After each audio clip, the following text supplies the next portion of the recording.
La quête du savoir est infinie, et parfois, nous ne touchons jamais à la vérité. Ces mots d'Albert Einstein résonnent profondément, évoquant non seulement ses succès, mais aussi ses luttes face au mystère de l'univers. À la fin de sa vie, une dernière équation inachevée symbolisait son rêve et son désespoir. Cela nous plonge dans un voyage intellectuel où l'inachevé devient une force motrice de la découverte scientifique. Les années 1940, marquées par la Seconde Guerre mondiale, voient Einstein, exilé, se retrouver aux États-Unis, un havre pour l'esprit libre. Dans son refuge à Princeton, il s'engage à unifier les lois de la physique, hanté par l'idée que comprendre l'univers pourrait apporter la paix. Mais l'équation ultime lui échappe, tout comme le poids des attentes. Alors qu'il scrute les étoiles, son regard se perd dans l'immensité du cosmos, à la fois accueillant et implacable. Ses pensées prennent la forme d'équations complexes. Chaque symbole devient une extension de lui-même, reflet de ses désirs et doutes. L'ultime équation devient le symbole de ses aspirations inachevées, l'amenant à contempler des questions profondes sur l'existence et les limites de l'intellect humain. La mélancolie s'installe, alors même que ses idées continuent d'inspirer des générations de scientifiques. Sa dernière équation n'est pas qu'une formule, elle est une allégorie de vérité non révélée, une invitation à poursuivre cette quête.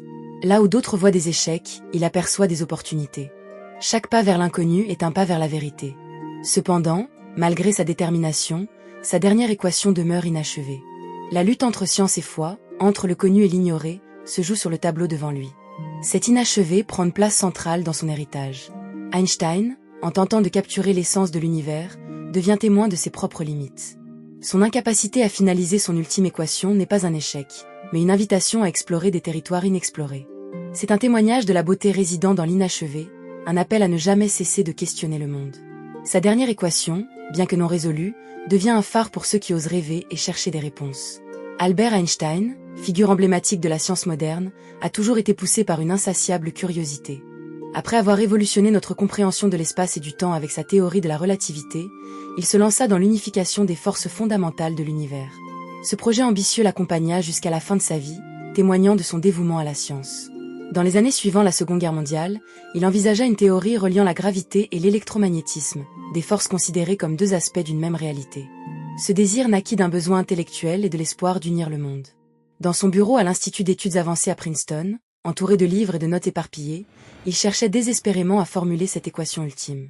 La pression des pairs et les attentes de la communauté scientifique pesaient sur lui. Chaque échec à atteindre son objectif le poussait à redoubler d'efforts. Les nuits s'étiraient, illuminées par la lampe de bureau, éclairant des pages couvertes de chiffres. Au milieu de ces formules, il rêvait d'un univers où la lumière et la gravité se mêleraient en une seule danse harmonieuse. Ses pensées dérivaient vers des concepts philosophiques, s'interrogeant sur le sens de l'univers et la place de l'homme. En lettres, il écrivait que la science est une quête pour comprendre notre existence et notre humanité. Il se remémorait souvent une phrase de Spinoza, « La vérité est un tout, et nous devons nous efforcer de la comprendre dans sa totalité ». Cette quête le consumait, le poussant à se lever chaque matin avec un nouvel espoir. C'est dans cette ambiance de tension intellectuelle qu'Einstein se heurta à des obstacles inattendus.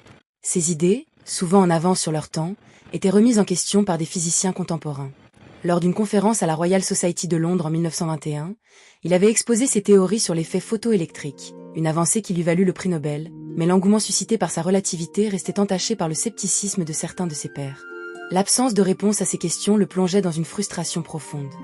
Cependant, sa résilience l'incitait à affiner ses idées, multipliant les expériences mentales et les recherches, s'accrochant à la conviction que la vérité finirait par s'imposer.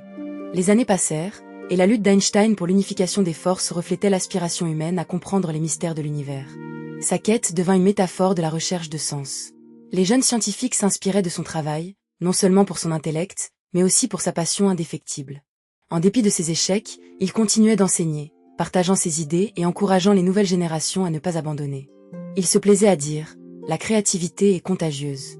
Faites-la tourner ». Ce simple mantra motivait ceux qui l'entouraient à persévérer, malgré les incertitudes. La fin des années 1940 marqua également un tournant dans la carrière d'Einstein. Les conséquences de la guerre, en particulier le développement et l'utilisation de l'arme nucléaire, lui pesaient lourdement. Le scientifique qui avait contribué à la conception de la bombe atomique se retrouvait désormais tourmenté par les implications morales de son invention.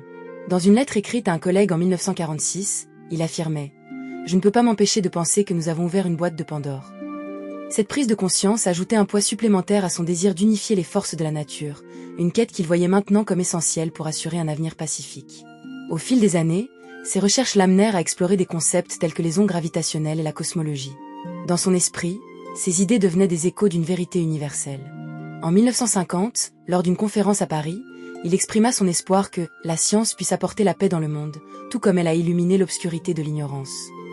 Ce rêve, cependant, restait hors de portée. Ses réflexions sur l'astrophysique et la structure de l'univers, bien qu'inspirantes, ne suffisaient pas à combler le vide laissé par son incapacité à finaliser son équation ultime. L'ultime équation d'Einstein, bien qu'inachevée, résonne avec une puissance palpable.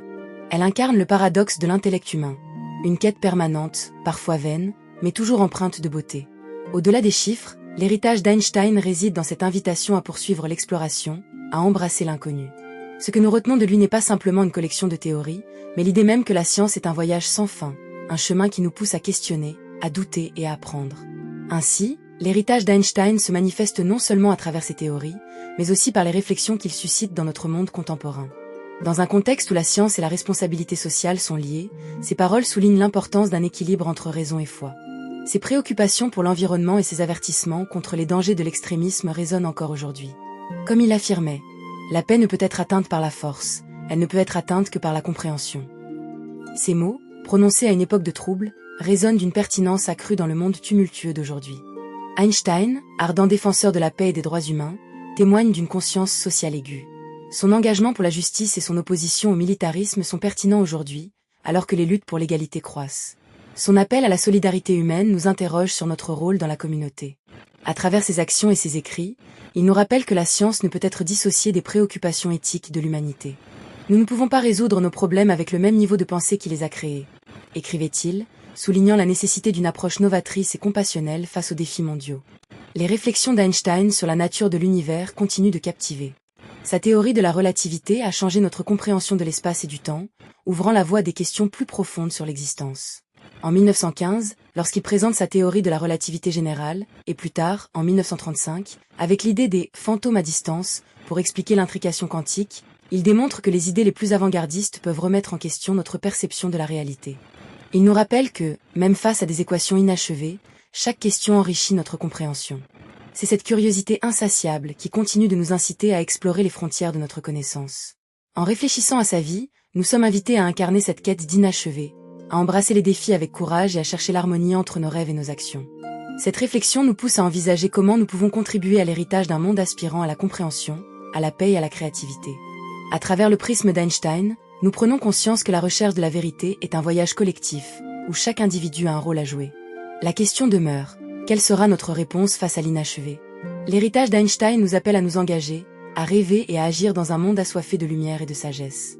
En fin de compte, la beauté réside dans les questions soulevées et la profondeur de notre quête.